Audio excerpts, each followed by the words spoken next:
Hello, terceiro ano, tudo bem com vocês? Voltei e vamos continuar a nossa unidade 5. Então, let's go!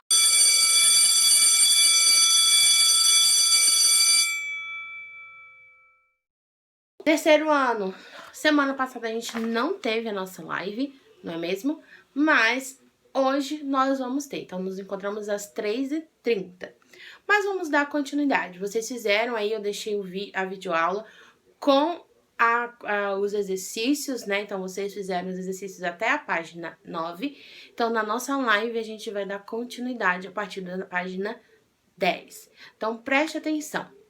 A partir de agora, eu vou falar sobre o que vai acontecer aí a partir da página 10. A gente vai finalizar a nossa unidade 5. E tem algumas gramáticas aí que a gente vai ver aí no final dessa unidade 5.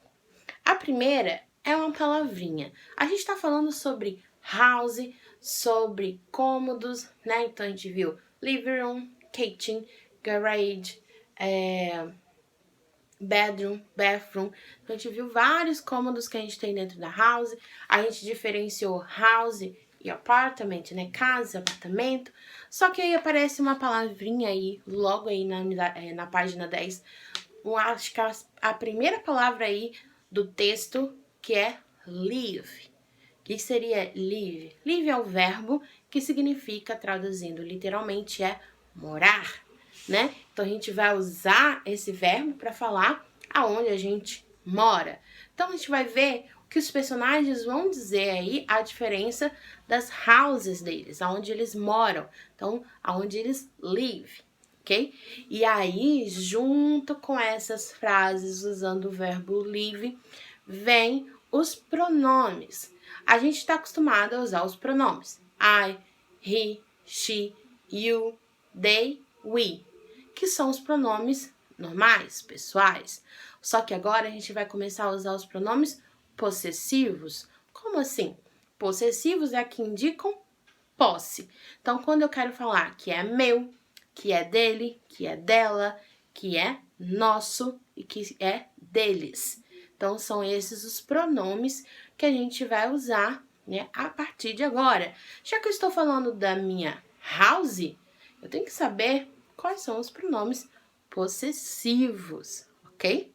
Então, os pronomes possessivos que a gente vai usar muito na unidade 5 são dois, que fala de mim e fala do outro. Então, é o my e o your. Então, traduzindo, my é meu, your, deles, delas, né? Os seus, né? Isso aí, que aí a gente vai estar falando em terceira pessoa, falando do outro, da posse do outro. E aí a gente vai continuar construindo essas frases aí usando os pronomes possessivos. Muda um pouco, tia Milena, como a gente vai a construção da frase quando a gente usava os pronomes pessoais? Não muda um pouco. Agora eu só vou ter que mudar o pronome. Em vez de colocar o pronome pessoal, eu vou colocar o pronome possessivo, né? Então, eu vou dar um exemplo aqui, porque tem um exercício na página. Tem um exercício aí no livro que é sobre construção de frases. As frases estão embaralhadas e aí vocês vão ter que colocar na ordem. E aí, a partir desse exercício da letra A, que eu vou fazer aqui junto com vocês para vocês entenderem que não muda muito a construção de frase e ao mesmo tempo a gente relembrar essa construção de uma frase em inglês. Então, antes de eu falar aqui a página, o exercício 4, né, a letra A, vamos relembrar a construção da frase. Então, a gente sempre começa com o pronome, depois o verbo to be correspondente a esse pronome e o complemento. O complemento é o restante dessa frase, ok? Então, agora a gente vai mudar, que a gente vai utilizar o pronome possessivo, né? Então, a gente vai usar ou my ou o your, não é mesmo? E aí, tia, qual é o verbo to be correspondente? Então, o my, ele corresponde ao pronome I. E o verbo to be que usa no pronome I é o am. Então, vai ser esse mesmo verbo to be. O your corresponde ao pronome you. Então, o pronome you usa o verbo to be are. Então, a gente vai usar esse mesmo verbo to be para o your.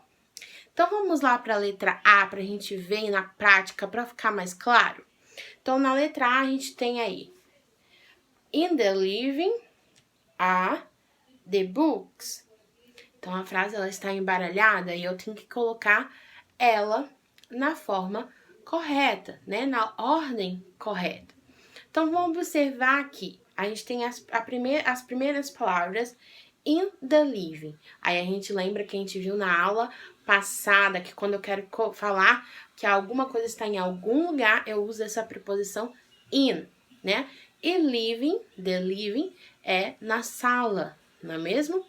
Então, já sei que esse aqui provavelmente é no final da frase, né? Aí a gente tem a segunda palavra aí, que é o are.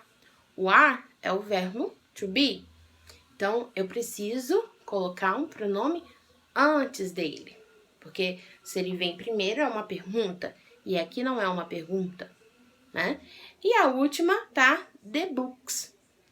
Aí, não está, tia Milena, os livros... não tem pronome possessivo e nem tem pronome pessoal. Como que é, então? Então, eu posso transformar the books para... it's the books, né? Os livros, né? O the aí é um pronome aí também demonstrativo e eu posso utilizar também ele. Então, eu posso transformar o the pelo it's. Então, esse aí é o início da nossa frase. The books are, porque a, olha lá no final, o S depois do books. Então, the books are in the living. Entenderam? Então, primeiro, a gente tá falando, né? A nossa unidade toda tá falando de cômodo.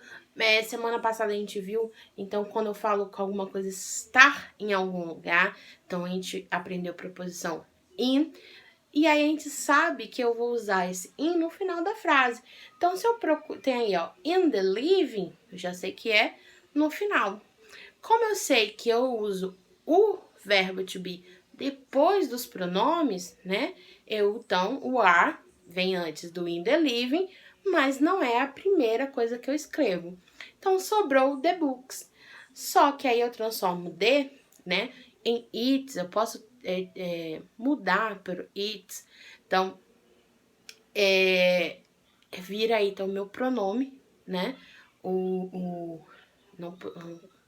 Meu pronome aqui para utilizar com books. Mas como ele está no plural, eu não posso usar o it's, então eu uso o the books. Então, fica the books are in the living, né? Então, eu faço a frase assim. Então, toda vez que vocês verem o the, né, também pode ser um pronome. Ele é um pronome também, mas um pronome demonstrativo. E aí, também inicia a frase com ele. E aí, a diferença é saber se você usa o is e o are, vai estar na quantidade do objeto. Aqui era mais de um, porque tá no plural. Books, né? Se fosse um book, ia ser book sem um S no final. Então, essa é, já relembrando aí a construção de uma frase em inglês e o que a gente vai ver aí no exercício número 4. E aí eu já fiz a letra A, a gente vai fazer o restante na nossa live. Então, essa é o final da nossa unidade 5, acabou a nossa gramática, então a gente vai ver aí os pronomes possessivos, o my e o your, né? Continuar fazendo aí as frases e a gente finaliza então nossa unidade 5 lá na nossa live às 3h30, finalizando os exercícios. Então, vejo vocês lá, kisses e bye bye!